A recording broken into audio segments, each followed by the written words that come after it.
de l'arme lors du remontage. Allez, c'est parti. Donc le Glock 919, 19X, excusez-moi. Donc le chargeur vide, l'arme qui est totalement vide. Ok. On percute, ça c'est important. Pour le démontage, certains, notamment là, je vais m'adresser un petit peu aux nouveaux venus sur Glock. Lors du démontage, ça ne fonctionne pas. Pourquoi? Ben, il y a deux choses. Soit on a laissé le chargeur à l'intérieur, donc ça pose problème. Soit on n'a pas percuté. Hein. Donc on pense, on enlève le chargeur, on percute. Ensuite, on abaisse les deux tenons, on recule la culasse, on relâche en avant. Et on a déjà l'arme avec la carcasse et la culasse de l'autre côté. Donc on va commencer par quoi? On va commencer par la culasse. Alors le démontage, ressort récupérateur, le canon, et on se retrouve donc avec un démontage quasiment complet. Et on va pousser le vis à retirer percuteur, la sécurité de percuteur, l'extracteur. Voilà. Hein. Donc comment? Alors on aura besoin d'un seul outil pour démonter la totalité du pistolet. Il s'agit, bon moi j'utilise un petit chasse-goupille, tout simple. D'accord? Donc la taille c'est un 3/32e. Voilà, parce que c'est américain. Mais bon, après vous prenez n'importe quoi, ça fonctionne. Donc ici vous avez un petit insert noir en plastique. Donc vous glissez entre la partie métallique et le plastique votre chasse-goupille. Vous poussez, regardez, vers le bas tout en poussant la plaque avec le doigt. Vous voyez, ça sort tout seul. On a la plaque arrière, le percuteur. Et là, on a un long ressort avec une tige qui va lui... C'est la tige qui permet d'articuler, de maintenir l'extracteur. Pour retirer l'extracteur, très simple. La sécurité l'extracteur, vous appuyez dessus. Hop, on a l'extracteur qui tombe tout seul. Et ensuite, vous retournez et on a la sécurité en faisant attention aux petits ressorts. Donc vous voyez déjà, et donc là, on a partiellement tout enlevé, puisque en fait, il ne reste plus que les organes de visée. Hein. Donc on va laisser ça de côté. Ensuite, la carcasse. Donc la carcasse, qu'est-ce qu'on va faire? Donc vous voyez qu'on a une goupille ici, une goupille ici. Alors on va enlever la goupille à l'arrière. Tac. Hop. La goupille, là, un peu plus, celle qui est un peu plus dure, souvent, la goupille du milieu. Pac. Et ensuite, une fois qu'on est là, ben c'est très simple. On va enlever la partie métallique. Vous voyez, je soulève légèrement, ça sort tout seul. Paf, on enlève ça. Le système d'arrêtoire de culasse et tout le système hop, de détente. Voilà. Donc on va s'arrêter là, sachant que là, qu'est-ce qui reste? Il va rester cette pièce si on veut aller un peu plus loin. D'accord? C'est la pièce juste le petit verrou là. Donc honnêtement, il n'y a pas trop d'encrassement à ce niveau, il n'y a absolument rien, c'est pas nécessaire. Et il va rester également la petite languette de ressort qu'il suffit de libérer pour enlever le bouton poussoir du chargeur. Donc on ne va pas l'enlever puisque bon, ça sert à rien. Et puis je vous dis honnêtement, c'est un petit peu embêtant, hein. Une petite manip un peu pénible. Donc là, vous voyez que c'est relativement simple. On a démonté quasiment la totalité. Donc je reviens au système de détente. Donc si vous voulez, vous pouvez enlever cette partie-là, le connecteur qui lui juste, il est emboîté. Donc je ne sais pas si je vais réussir à l'enlever. Normalement, l'idéal c'est de trouver, de prendre un petit tournevis. Voilà. Vous voyez, en fait, il n'y a pas forcé, hein, c'est juste qu'il y a une partie qui est, vous voyez, enfoncée dans la... Voilà. Donc là, c'est un connecteur moins, qui n'est pas d'origine, qui a été changé. Voilà. Et donc là, il y a pièce sur les nouveaux modèles, il y a ce système-là de ressort et de plaquettes qui reste à demeure à l'intérieur. Hein. Donc je ne pense pas, honnêtement, que ce soit prévu pour être démonté. Ça doit être faisable, mais à mon avis, il vaut mieux éviter. Donc je remets le connecteur, vous voyez, il suffit de l'enfoncer dans la fente, tout simplement. Hein, et après, il y aura ça à remonter. Là, on voit que j'ai un petit peu poli. Donc cette partie qui vient, vous voyez, glisser ici. Donc vous polissez le dessus. Là, tout a été poli. Ça, c'est la petite crête qui va venir pousser le champignon pour effacer la sécurité de percuteur. Donc on peut polir également le dessus, vous pouvez polir la surface au-dessus de la sécurité de percuteur. Voilà, et sinon après on n'a rien d'autre.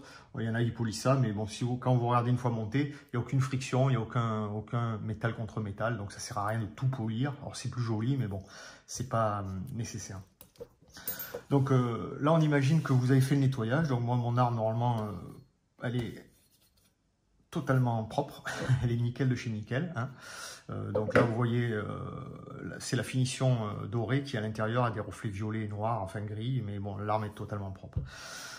Donc une fois que vous êtes arrivé là, on va remonter l'arme, et donc c'est là où on va voir un petit peu les points importants, notamment pour le graissage ou l'huilage. Vous appelez ça comme vous voulez, surtout en rapport des produits que vous allez utiliser.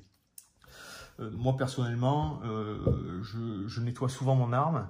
Il y a un entretien régulier, on va dire. Je ne la nettoie pas à chaque fois, mais assez régulièrement. Donc j'utilise plutôt de l'huile. Les personnes qui espacent plus souvent le nettoyage préfèrent peut-être de la graisse, puisque ça reste un petit peu mieux en place. Enfin, ça, après, c'est chacun voit midi à sa porte. Alors, au niveau de l'huile que j'utilise, donc il s'agit de la... Enfin, c'est pas un placement produit, je vous rassure, il n'y en a aucun. Hein. Donc moi j'utilise celle-ci, la M Pro 7. LPX, là. Donc c'est une huile américaine qui a fait ses preuves et qui est vraiment hyper efficace. Vous pouvez aller voir sur YouTube, hein. D'ailleurs il y a des vidéos qui font des tests de plusieurs huiles sur des disques de frein, sur des matières qui ont tendance à se corroder et à rouiller rapidement, et c'est super efficace. Donc on va commencer à remonter. Donc la première chose, je vais mettre, regardez, alors c'est, vous voyez, c'est même pas une goutte, hein, c'est juste un tout petit, vous voyez, j'ai mis un petit peu de graisse ici, entre les deux pièces en fait, parce que c'est un endroit où il y a du frottement entre deux pièces métalliques. C'est important pour fluidifier le mouvement. Donc à savoir que l'huile ou la graisse, le défaut, c'est que ça va avoir tendance à accumuler la poussière, les résidus de tir, de poudre, etc. Donc c'est pour ça que si vous mettez trop d'huile, vous allez avoir des amalgames un peu de partout, et ça va encrasser encore plus. Hein. Donc, et après, ça risque d'aller jusqu'à l'incident, mais bon, là, il faut quand même y aller costaud. Donc c'est pour ça qu'il faut y aller avec parcimonie, et vous la connaissez, parcimonie, je suppose, donc hein, très peu. Là, vous avez vu, j'ai mis l'équivalent de... Vous posez le bec, ping, ça fait une petite goutte, et puis ça suffit, pas à peine d'en mettre plus. Allez, c'est parti. Donc on fait l'inverse, on balance ça là-dedans, hein, donc là il suffit de faire passer la queue de détente à l'intérieur, là on enfonce, il n'y a rien de... L'arrêtoir de culasse ambidextre, allez, bon, faites attention, il y a un sens, hein, vous voyez à la tête du levier, vous voyez si vous mettez à l'endroit ou à l'envers, c'est évident. Qu'est-ce qui manque? Que je ne me plante pas, tant qu'à faire. Donc le morceau de ferraille, alors regardez, hein, on appuie, pouf, il est en place. Ensuite, qu'est-ce qui reste? Eh bien, on a quasiment fini, hein, donc il reste la goupille arrière. Tac. La goupille arrière. Et la goupille, alors celle-là, elle a des gorges, donc elle est un peu plus costaud à mettre. Donc souvent, il suffit de bouger un peu la queue de détente. Alors attention, j'essaye de... Voilà, de la centrer à peu près. Voilà, ouais, vous voyez. Des fois, il suffit de bouger. Si ça force, quand vous enfoncez, ça bloque. Il ne faut pas forcer. Hein. Ça doit s'enfoncer. Si vous sentez un point dur, c'est qu'il y a un souci. Donc, vous bougez un petit peu comme ça et hop, ça va passer. Donc, ben, vous avez vu, la carcasse est terminée. Donc, vous avez vu la graisse, j'en ai mis qu'à un seul endroit. D'accord. On va remonter la culasse. Donc, première des choses, on fait l'inverse. Hein, parce que si vous n'allez pas dans l'ordre, si vous mettez par exemple le percuteur, la tige ressort et qu'après vous mettez l'éjecteur, ça ne fonctionnera pas, ça va bloquer. Donc première des choses, qu'est-ce qu'on a enlevé en dernier? Si vous vous souvenez, c'est le petit champignon. Donc vous voyez la forme, elle a une petite forme, il n'est pas réversible en fait, il a un sens, mais il suffit de voir au-dessus et on se rend compte que c'est le bon sens, parce que dans l'autre sens, s'il n'est pas dans le bon sens, vous ne pourrez pas appuyer comme ça pour l'enfoncer. Donc vous l'avez mis à l'intérieur, vous enfoncez l'extracteur. Donc là, c'est pareil. Hein. L'extracteur, on ne peut pas se tromper, puisqu'on voit la griffe qui accroche le bourrelet de la cartouche. Donc forcément, cette partie-là, elle se situe à l'intérieur comment dire, de la fenêtre d'éjection. Hein. Donc voilà. Donc j'appuie, je pose, je lâche. Bon, là je fais. C'est les aléas. Forcément, je l'ai fait. Parce que le ressort, ça donne, vous avez vu, un petit peu de. Donc j'appuie, je le mets dedans et je lâche. Et ça tient. Voilà, il est bloqué. Ensuite, on passe tige. Donc tige, on met le morceau métallique en premier. Reste le ressort et le petit morceau plastique qui dépasse. Le percuteur, donc ça on ne l'a pas démonté. Donc là vous avez vu qu'on a une petite jupe qui est en deux parties. Hein, donc il suffit on retire le ressort, elle s'enlève. Le ressort tombe, la bague plastique, donc vous avez le percuteur en fer. Et après vous remontez pareil, c'est tout simple. Hein, vous noterez que sur ce modèle, les deux petites jupes sont crénelées. Avant elles étaient pleines. Là, sont crénelées. Pourquoi? C'est parce que si vous faites tomber votre pistolet sur le terrain dans l'eau, vous ne pouviez pas tirer sous l'eau. Pourquoi? Parce que ça faisait un effet seringue. Vous avez vu une seringue? Si vous bouchez l'extrémité, ben forcément, l'air étant incompressible, ou l'eau, enfin non, c'est l'eau étant incompressible, vous ne pouvez pas... donc après, vous êtes obligé d'enlever le pouce. Mais là, ça faisait pareil, vu que ça faisait un piston, en fait. Hein, donc le percuteur ne pouvait pas venir percuter l'amorce. Donc ça a été crénelé, ça fait que maintenant, ben, comme dans un amortisseur à huile en fait, eh ben, ça peut passer, même s'il y a du liquide, ça peut passer sans faire de compression. Enfin, ça c'est un petit détail. Donc on remet ça à l'intérieur, donc il n'y a pas de réglage, il n'y a rien à faire, il n'y a rien à toucher. Vous noterez par contre, très important, là c'est un des points, enfin pas les plus importants, mais très importants, qu'en aucun cas on va mettre de graisse au niveau du percuteur. Hein, et ni dans le puits du percuteur. C'est évident, pourquoi? Parce que là, si vous avez de la graisse, ça va prendre de la poussière, ça va prendre énormément de résidus, et ça va devenir un foutoir infernal. Ça va se déposer au niveau de la fenêtre, là, enfin, où la pointe du percuteur dépasse. Et petit à petit, ça va faire un dépôt à l'intérieur, et jusqu'au moment où la pointe ne va pas aller assez loin, et vous aurez des problèmes de percussion. Donc jamais, un percuteur fonctionne toujours à sec. Hein. Si on vous dit d'autres choses, c'est des conneries. Parce qu'il n'y a pas de frottement, hein, il est dans un logement assez libre. Hein, donc il ne faut pas mettre d'huile parce que sinon vous risquez d'avoir des problèmes de fonctionnement. On arrive donc à la plaquette. Donc la plaquette, il y a des petits inserts métalliques. Vous voyez, vous ne pouvez pas vous tromper. Vous la passez, voilà, les inserts métalliques. Vous appuyez sur la grosse bague en plastoc, donc là vous pouvez aller un poil plus loin, et ensuite reste que la tige ressort, vous appuyez, voilà, terminé, arrêt buffet, fini. Ensuite, on met le canon,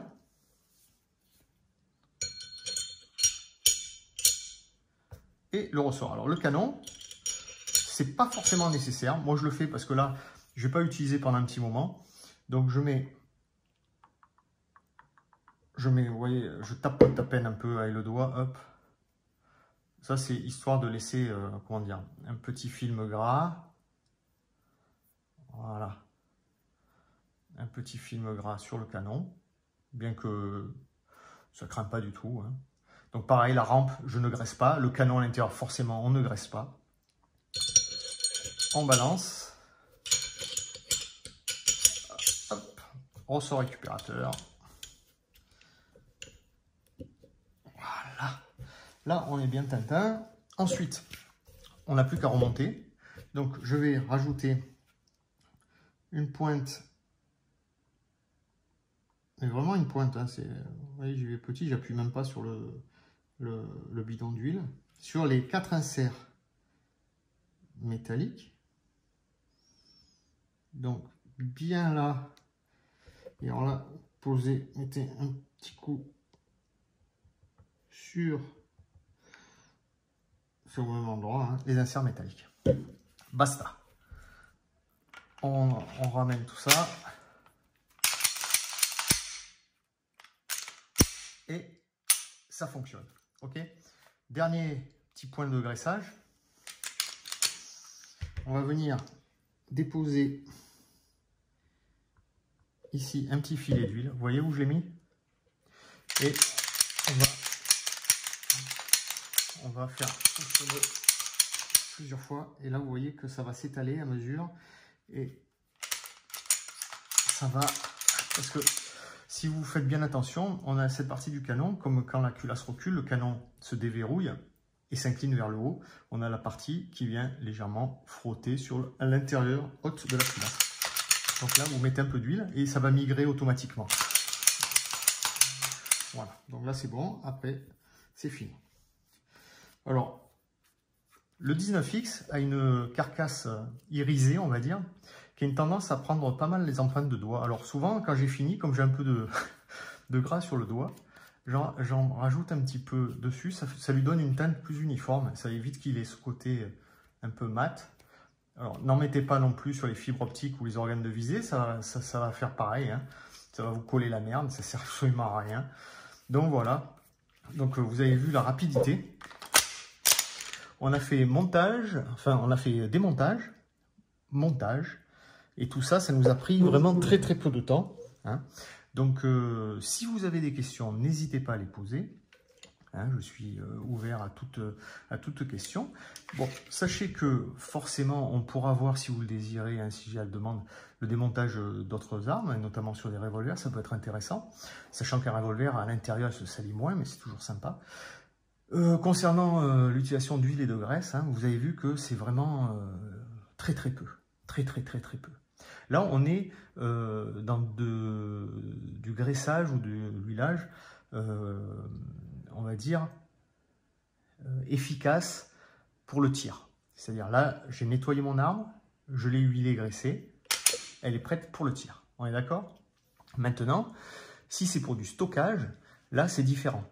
Parce que là, on va plutôt faire attention à tout ce qui est humidité, piqûres, etc. Donc là, effectivement, il y aura beaucoup plus de surface qu'on sera appelé à enduire de graisse. Et je vais vous dire mieux, pour un bon stockage, nous allons utiliser des procédés qui ne pourront pas rendre l'arme utilisable dès la sortie de la boîte de stockage. C'est-à-dire qu'il faudra ensuite la dégraisser pour la renettoyer, etc. Donc là, on a fait vraiment... on a huilé comme si on allait utiliser l'arme. Okay, donc vous avez vu qu'on a mis très peu d'huile. Hein, uniquement sur les matières, les parties métal en friction. Et vraiment très peu. Et surtout, vous avez noté les endroits, hein, percuteurs, etc., où il ne faut pas de graisse pour éviter les problèmes d'encrassement. Okay, donc, dernière chose, une fois que l'arme est remontée, je mets 2 douilles amortisseurs et je vérifie le chambrage, l'éjection. Voilà, pour être sûr que tout fonctionne et de ne pas se retrouver au stand de tir en disant « Attention, j'ai mon extracteur qui ne fonctionne pas, il y a un problème lors du remontage, j'ai fait une couille. » Voilà, je vous dis à très bientôt, pensez à vous abonner et puis je vous dis à très vite. Ciao.